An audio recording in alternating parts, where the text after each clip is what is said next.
ராஜாங்கத்தோட உயிரை காப்பாத்தினது தமிழ்ச்செல்வி தான் அப்படின்னு அப்பத்தாவோட சாவுல எல்லாருக்கும் தெரிய வந்ததுன்னா நல்லா இருக்கும்னு நீங்க நினைச்சீங்கன்னா இந்த வீடியோக்கு ஒரு லைக் பண்ணுங்க. வாங்க வீடியோக்குள்ள போலாம்.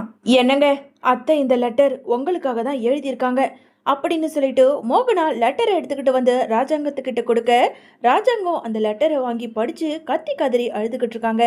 அதை பார்த்ததும் இங்க மோகனாவோ, என்னங்க, அப்படி என்னதாங்க அந்த லெட்டர்ல எழுதியிருக்கு, எதுக்காக இப்படி அழுதுகிட்டு இருக்கீங்க அப்படின்னு சொல்லிட்டு மோகனா கேட்க, அதை ஏன் கேட்குற மோகனா, தமிழ்ச்செல்வியையும் சேதுவையும் ஒன்று சேர்த்து வைக்க சொல்லி அம்மா இந்த லெட்டர்ல எழுதிட்டு போயிருக்காங்க. அப்படியா? அப்படின்னா கண்டிப்பா ரெண்டு பேரையும் சேர்த்து வைக்கணுங்க. அப்பதான் அவங்களோட ஆத்மா அங்க இங்கன்னு அலையாம ஒரு நிலையா சாந்தி அடையும் அப்படின்னு மோகனா சொல்ல, அங்க இருந்த ஊர் மக்களுமே ஆமாங்க அமைச்சரையா, ஒரு உயிர் செத்து போச்சுன்னா அந்த உயிரோட ஆத்மா சாந்தி அடையிறதுக்காக அவங்களோட சில பல ஆசைகளை நிறைவேற்றுறது தான் நம்மளோட கடமை. அதே மாதிரி தான் அம்மாவும் இந்த ஆசையை சொல்லியிருக்காங்க.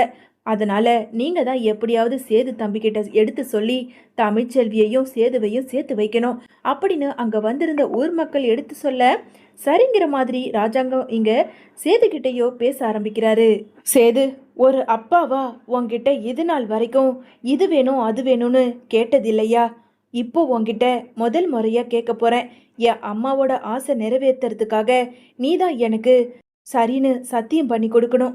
நீயும் தமிழ்ச்செல்வியும் சேர்ந்து வாழணும் அப்படின்னு ராஜாங்கம் சொல்ல, இங்க தமிழ்ச்செல்வியும் சேதுவும் அப்பத்தாவுக்காக சரின்னு தலையாட்டிட்டு ராஜாங்கத்துக்கிட்ட சத்திய வாக்கும் கொடுக்கறாங்க.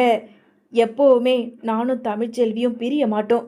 ஒன்னோடு ஒன்று ஒருத்தருக்கு ஒருத்தர் விட்டு கொடுத்து புருஷன் பொண்டாட்டியா சேர்ந்து வாழுவோம் அப்படின்னு சொல்லிட்டு உறுதிமொழி ஏத்துக்கிட்டு இருக்க, இன்னொரு பக்கம் இங்க கருப்பு கிட்ட அப்பத்தாவோ, பாத்தியாடா, நான் போட்ட நாடகம் நல்லபடியா என் பேரன் பேத்தியை சேர்த்துடுச்சு. சரி சரி சேர்த்துடுச்சு.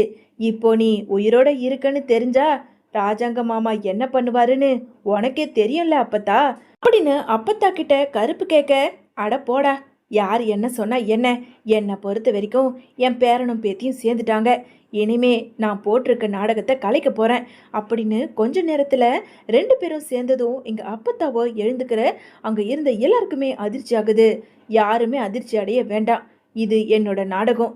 தமிழ்ச்செல்வியும் சேதுவும் சேர்றதுக்காக நான் நடத்தின நாடகம் அப்படின்னு அப்பத்தா சொன்னதை கேட்டதும் ராஜாங்கம், என்னம்மா இப்படி பண்ணிட்டியே, சின்ன குழந்தை மாதிரி பண்ணி இப்படி எல்லார் முன்னாடியும் என்ன அசிங்கப்படுத்தி நிற்க வச்சிட்டியே அப்படின்னு சொல்லிட்டு ராஜாங்கம் அப்பத்தாவை வெளுத்து வாங்கிட்டு இருக்க. அட போடா, நீ ஏதாவது சொல்லிக்கிட்டு போ, எனக்கு அது எதுவுமே காதல விழாது.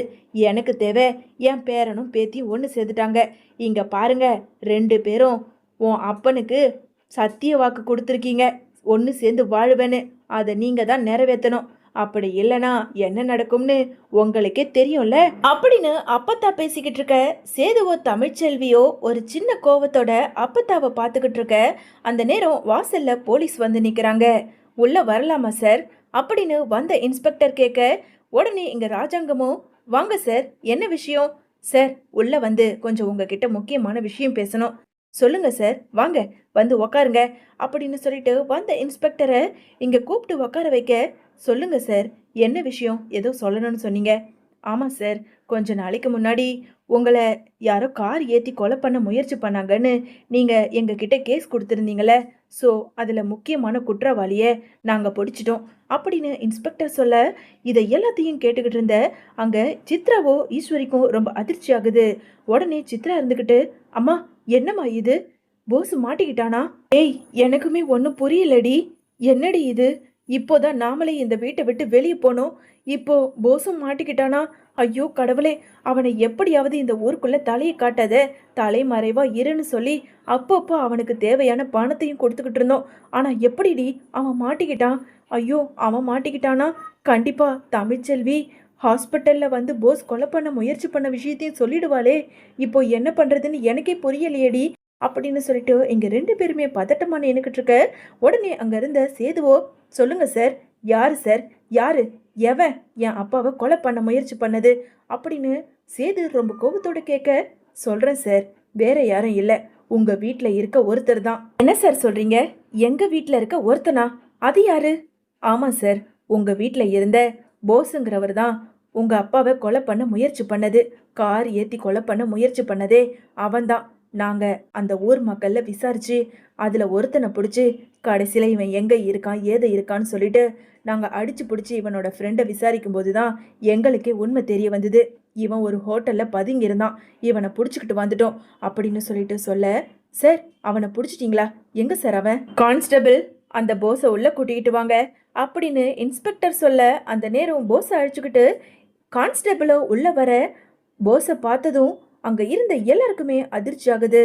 இன்னொரு பக்கம் இங்க என்ன பண்றது ஏது பண்றதுன்னு தெரியாம ரொம்ப பதட்டத்தோட ஈஸ்வரியும் சித்ராவும் நின்னுக்கிட்டு இருக்க, உடனே சாவித்திரியோ, அடி சக்க, நீதான் அண்ணனை கொலை பண்ண முயற்சி பண்ணதா? ஏண்டா இந்த வீட்டிலே இருந்துக்கிட்டு அவர் போடுற சோத்தையை தின்னுக்கிட்டு கடைசியில அவரையே கொலை பண்ண பார்த்துருக்க, நீ எல்லாம் மனுஷன்தானா? ச்சே தூ அப்படின்னு சொல்லிட்டு சாவித்திரி பேசிக்கிட்டு இருக்க, உடனே ராஜாங்கமோ, என்ன போஸு, நீதான் என்ன கொலை பண்ண முயற்சி பண்ணதா? ஏன் இப்படி பண்ண சொல்லு. அன்னைக்கு என்னோட வேலை விஷயமா எல்லா ஃபைலையும் நீ யார்கிட்டயும் எடுத்துக்கிட்டு போய் கொடுக்க முயற்சி பண்ணதுனால தானே உனக்கான தண்டனையை நான் கொடுக்கக்கூடாதுன்னு உன் அப்பா கிட்ட கொடுத்தேன். அவர் தானே உன்னை இந்த வீட்டை விட்டு அனுப்பி விட்டாரு. அப்படி இருக்கும்போது என்ன எதுக்காக நீ கொலை பண்ண முயற்சி பண்ண சொல்லு.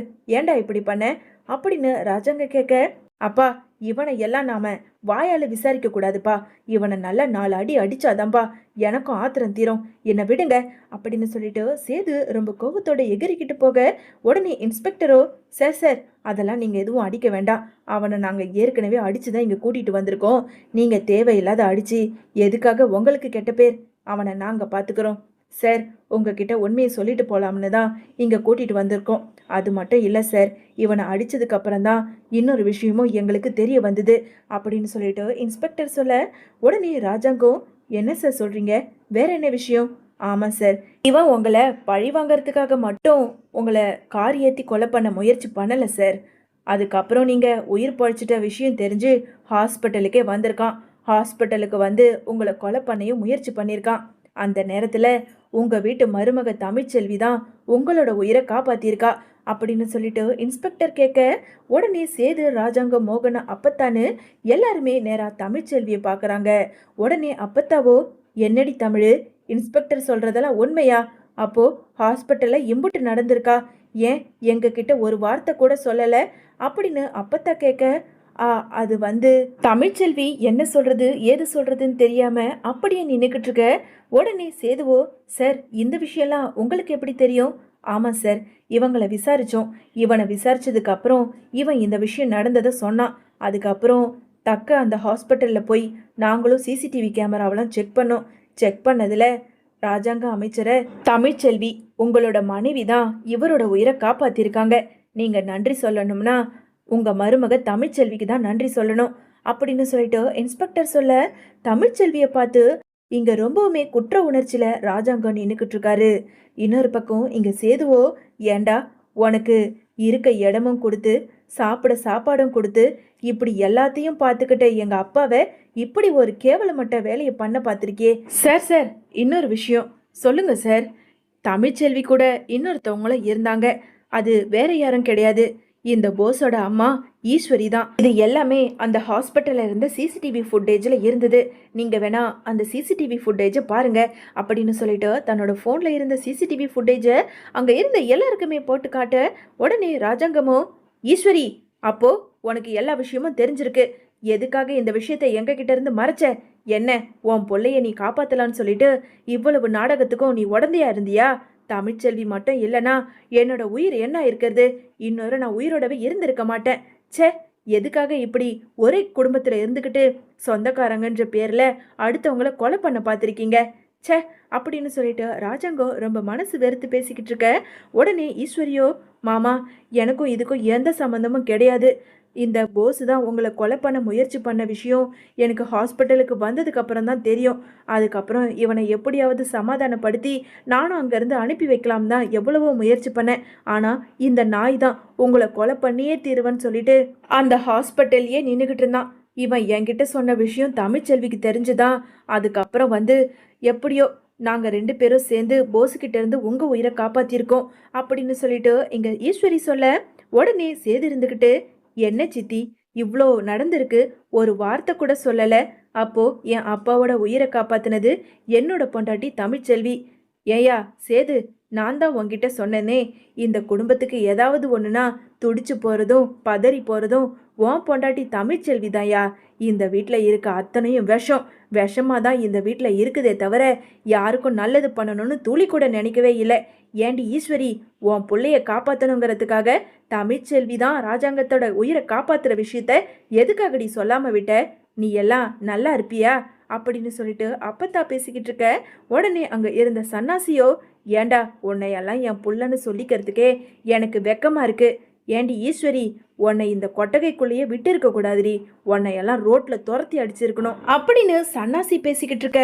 உடனே அங்க இருந்த ராஜாங்கமோ, அம்மா நீ சொன்னது சரிதாம்மா, தமிழ்ச்செல்வி இந்த குடும்பத்துக்காக எவ்வளவோ பண்ணியிருக்கா. சேது, தமிழ்ச்செல்வியை நீ பொண்டாட்டியா ஏத்துக்கினதுல தப்பே கிடையாதியா. தமிழ்ச்செல்வினால தான் இந்த குடும்ப மானமே காப்பாற்றப்பட்டிருக்கு. என்னதான் தமிழ்ச்செல்வி பொய் சொல்லியிருந்தாலும் அது அவளோட சூழ்நிலைக்கு ஏற்ற மாதிரி அவ பொய் சொல்லிட்டா. சரி, அதை மன்னிச்சிடு. தமிழ்ச்செல்வினால தான் கண்மணியோட வாழ்க்கையும் காப்பாற்றப்பட்டிருக்கு. என்னோட உசுரையும் அவ காப்பாத்தி கொடுத்துருக்கா. அம்மாடி தமிழ்ச்செல்வி, இங்க வா அப்படின்னு சொல்லிட்டு தமிழ்ச்செல்விய ராஜாங்கம் கூப்பிட்டு தமிழ்ச்செல்வி முன்னாடி கையெடுத்து கும்பிட்டு, உனக்கு நான் நன்றி சொல்லிக்கிறேம்மா, என்னோட உயிரை காப்பாத்தினதுக்கு அப்படின்னு தமிழ்ச்செல்வி கிட்ட ராஜாங்கம் மன்னிப்பு கேட்க, ஐயோ மாமா, எப்படி இருந்தாலும் நான் இந்த வீட்டு மருமக. நீங்க நினைக்கலனாலும் இந்த குடும்பத்துல நானும் ஒருத்தி தான். இந்த வீட்டில் இருக்க எல்லாருமே எனக்கு சொந்தம். அதனால தான் உங்களோட உசுரை நான் காப்பாத்திருக்கேன். இதுக்காக நீங்க நன்றி எல்லாம் சொல்ல வேண்டாம் அப்படின்னு தமிழ்ச்செல்வியோ இங்க ராஜாங்கத்துக்கிட்ட பேச, சேதுவோ கிட்ட வந்து, தமிழ்ச்செல்வி, உன்னை நான் தப்பாவே எவ்வளவோ பேசியிருக்கேன். எல்லாத்துக்கும் உங்ககிட்ட நானும் சேர்த்து மன்னிப்பு கேட்டுக்கிறேன். சார், முதல்ல இந்த போஸை கூட்டிட்டு போய் ஜெயிலில் போடுங்க. இத்தோட அவன் இந்த வீட்டு பக்கமே வரக்கூடாது. சொந்த வீட்டில் இருந்துக்கிட்டே என் அப்பாவை கொலை பண்ண பார்த்துருக்கான். ராஸ்கல், போடா ஜெயிலுக்கு அப்படின்னு சொல்லிட்டு சேது சொல்ல, இன்ஸ்பெக்டர், போஸை கூட்டிக்கிட்டு வாங்க அப்படின்னு சொல்லிட்டு இன்ஸ்பெக்டரோ அங்கே இருந்த போஸை கூட்டிக்கிட்டு வெளியே போகிறாங்க. இன்னொரு பக்கம் தான் புள்ள ஜெயிலுக்கு போயிட்டானே, தமிழ்ச்செல்வி இந்த குடும்பத்தில் எல்லாருக்கும் பிடிச்ச மாதிரி ஆயிட்டாளேன்னு ரொம்ப வயிற்றுச்சலோட என்ன பண்ணுறது ஏது பண்ணுறதுன்னு தெரியாமல் அப்படியே தகச்சு போய் நின்றுக்கிட்டு இருக்காங்க ஈஸ்வரி.